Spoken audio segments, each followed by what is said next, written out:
Hi friends! So today we're going to do a video talking about digital painting and using gradient maps. So instead of starting from scratch and just doing like a walkthrough together and taking like 40 minutes on a video, I thought I would just kind of show you like my quote unquote finished product here. It's definitely not the most detailed, brilliant, amazing piece of work ever, but I thought it would be an okay example to kind of show you just kind of the basics of how to do something kind of with that more painterly look. So here's our finished product. So let's walk back to the very beginning and walk through it together. So let's hide all these layers here. Let's hide this. We'll keep that. And let's start. So here was what I started with. I started with a little sketch here. And so this is what I did for my start. From there, I made this kind of really simple line art layer, and you can see like I didn't really care about like inking. Like you can do nice clean inking, you can use different kind of painterly brushes. I have a hard time breaking out of that cartoony stuff, so I used kind of a brushy, more like like a textury kind of brush just to give me a start, and I use this for my base for my coloring. So from here, what I did is I started to do flats. So because I used a brush that is kind of textury, I had to go like manually and just kind of trace around the edges of my line art so I could get a good start. And then from there, I just filled it in so I have like a good base to work off of, because our usual paint bucket stuff isn't going to work very well if you're using for like a more textury brush. So so the method of doing this, it might be the same the way we usually do it. If you want to do nice clean inks, that's going to be up to you. But if you do use a textury edge for your inks, then yeah, you're going to have to kind of manually go ahead and do the outlines of your flats. So okay, so we filled it in. From here, I just filled it in with a gray color. So I actually started with let me duplicate this. So what I did is I actually started off with a dark gray color. Let me turn this on. And let's so I kind of started off with a look like this. So you're gonna see here I actually have two things. So first I did flats. So I have a really basic flats, and as you can see, I picked really bonkers colors because honestly the colors don't matter for your flats. Here, let me bring my line art back. So it's just to make selections. So I purposely used colors that I wasn't going to use in my final art, just to kind of show you that when doing your flats with digital painting, it doesn't really matter what you're going to be doing because we're going to be kind of coloring over that. So we just want an easily selectable area. That's all we care about. So anyways, okay, so back to the painterly stuff. So basically I kind of took my flats, my base flats here, picked a dark color, and then from there I just started using like airbrush. So airbrushing, kind of like putting in lighter and lighter colors, and I simply did that by, here, let me grab one here, grab an airbrush, play with different sizes, and just kind of went in and started lightening up different areas like so. I have lock transparent pixels on, so I kind of stay in the lines, and like so, go a little light, go a little dark, like so. So I just kind of, you can kind of see it. It's kind of hard to see maybe, but you can kind of see I kind of played around with it, and I kind of ended up with something like this. So this was like my quote unquote refined grayscale. So for this part, yeah, everything we're going to be doing for this first step is going to be all grayscale because we care about the value, not the actual colors yet. We kind of want to imagine our light source. I have a very difficult time imagining light sources, but that's kind of the goal is here to kind of get like in areas with light colors, areas with darker colors. We kind of want a good mix. If we have just solid black, solid white, this isn't going to work very well. So we kind of want a good range of grays. So as you can see here, I have a folder called Gradient Maps, and this is where the color part comes in. So I'm going to walk through this with you. So what I'm going to do is I'm going to make sure I have my reference layer turned on my flats. That way I can just make selections from any layer I want. And now with my flats, I can like select the ears, the skin, the cheeks. So it's looking at my flats layer for that. I'm just going to simply kind of click on any layer really. And then you're going to go to New Correction Layer, and you're going to go to Gradient Map. So right now I have his cheeks selected. So let me show you what I would do. So as you can see, this opens up this kind of menu. And when I click these different options, you're going to see how the colors are changing based on what gradient map I have selected.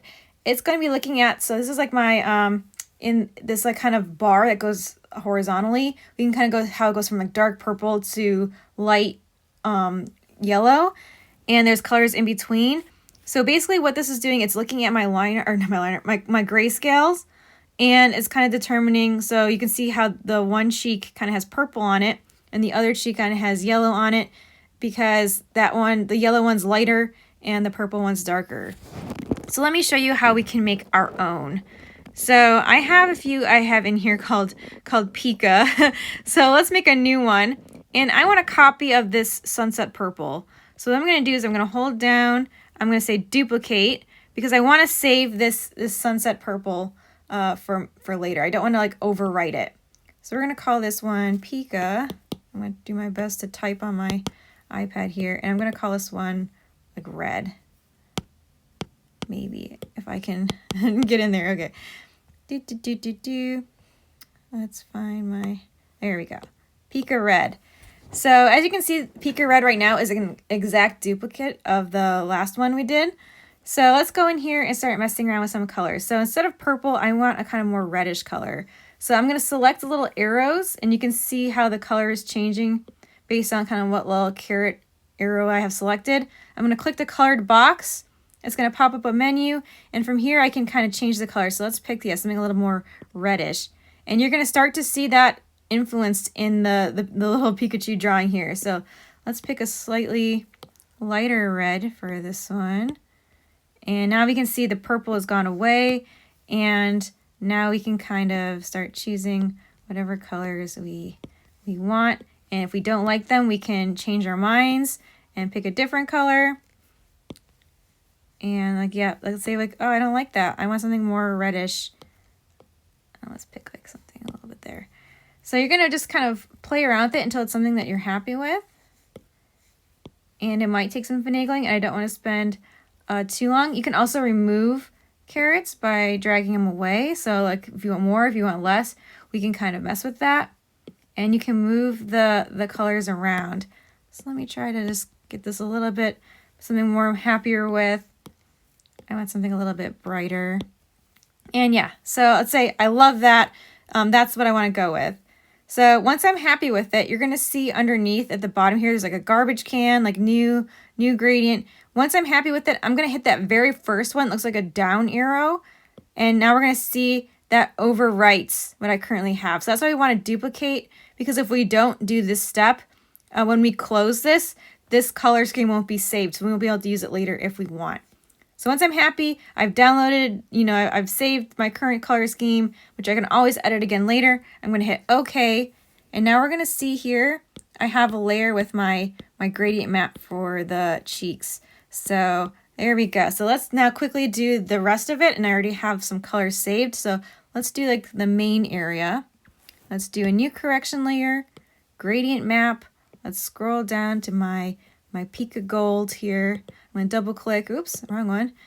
There we go. Pika Gold. Say OK. And now we can see those colors kind of influenced in the artwork. Let's quickly go. Let's see. Let's do his ears next. Oops, I merged all. I tend to do that a lot. Gradient map. Let's scroll down. We got Pika Gray. Okay. I'm going to do some Pika Brown over here. New correction layer, gradient map. And as you can see, it's really repetitive, but doing the refer other layers trick really helps save some time instead of bouncing back and forth between different layers. And one last bit, let's do his mouth. Let's do new correction layer, gradient map, and let's just go with the sunset purple one with this. Okay, there we go. So now we've got some colors here. Like before, I put them all in a folder just to kind of simplify. But you can see it creates these kind of clipping masks that just kind of go right to my selections. And then if I change my mind at any point, like, oh, I don't want a yellow Pikachu, I want a blue Pikachu, I can just come back here, easily change it. And I don't have to worry about spending a lot of time doing lots of changes on colors. So from this point, the next thing I did was I added a background. So I just did a grayscale looking background like this, and I added a gradient map, and that's how I got my very rainbowific background. And same as before, I could change this to anything I wanted. Make a new gradient map. So there we go. So we can do whatever the heck we want with this. There's also other options for for gradient maps in here as well. So feel free to experiment and see what options you have. So let's stick with that one. And the last thing I did is kind of like extra bonus steps. Like I didn't love this line art anymore after I colored it in. So yeah, this is it without any line art. So I did this new line art layer, which was a little bit more refined, and I turned it down, the opacity down, because I still liked kind of having the more painterly feel.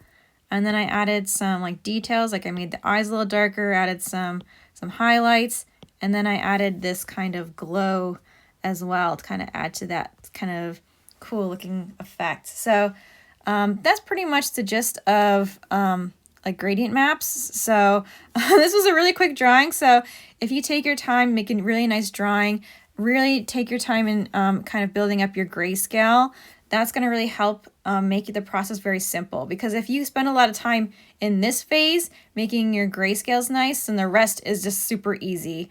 So I hope this was a helpful video for you, and have fun doing digital painting and messing with gradient maps.